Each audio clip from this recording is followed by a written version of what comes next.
Et un nouveau vent, le Mistral Ibofi. Ah bon? On va le découvrir tout à l'heure avec vous. Ce sera 7h40.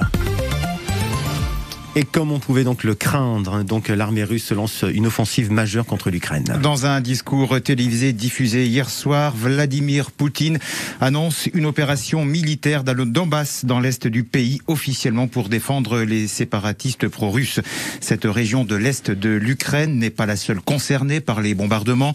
Des explosions ont également été entendues ce matin dans le sud du pays, dans la région de Kharkiv, la deuxième ville de l'Ukraine, et surtout dans la capitale Kiev, où les habitants sont invités à rejoindre les abris anti-bombes.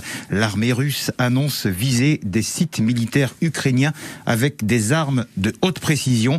Éric Biegala, vous êtes sur place et vous nous confirmez ces attaques. C'est apparemment une attaque tous azimuts, alors notamment sur la ligne de front du Donbass, les villes de Kramatorsk ou Mariupol sur la mer d'Azov, mais aussi sur les frontières est du pays, près de Kharkiv, c'est la deuxième ville du pays, près de sa frontière orientale, où des chars seraient entrés en Ukraine.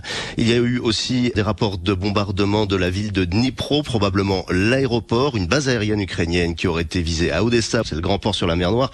Plusieurs explosions ont été perçues en ville, une partie de la ville est désormais sans électricité. Le ministère ukrainien de l'Intérieur évoquait le débarquement de troupes russes.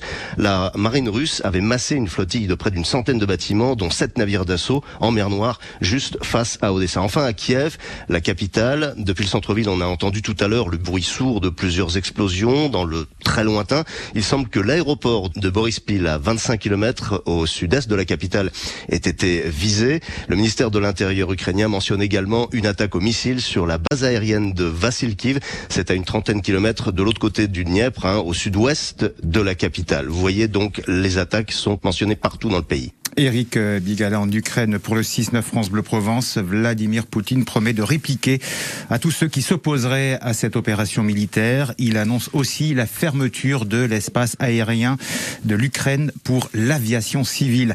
La France dénonce le mépris de la Russie.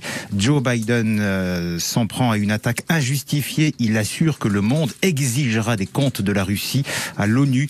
L'Ukraine demande à Vladimir Poutine de mettre un terme à cette guerre. Et puis les ressortissants français vivant en Ukraine sont appelés à quitter le pays de toute urgence. Autre conséquence de cette guerre qui démarre, le baril de pétrole a franchi la barre des $100. Vous réagissez bien sûr ce matin sur France Bleu Provence à cette offensive militaire majeure russe en Ukraine. Est-ce que selon vous, les pays occidentaux doivent répliquer plus fermement? On vous attend au 04 42 38 08 08. France Bleu Provence le 6-9, il est 7h04 et dans l'actualité à Marseille, Florent, des délinquants s'attaquent aux étudiants en médecine.